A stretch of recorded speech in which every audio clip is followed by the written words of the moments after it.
Hey everyone, this is Keegan from National Powersports. This 2014 Can-Am SPYDER ST Limited with 26,943 miles passes New Hampshire State inspection and runs well. It's been upgraded with a GV trunk and a passenger backrest.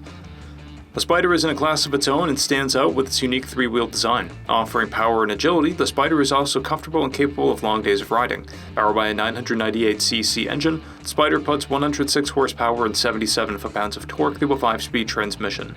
It weighs in at 697 pounds and has a 29-inch seat height.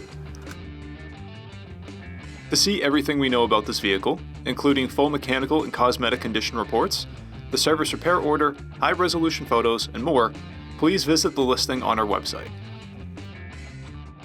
We have also purchased the CycleCheck's Vehicle History Report. You can view this report by clicking the link on the right side of the video.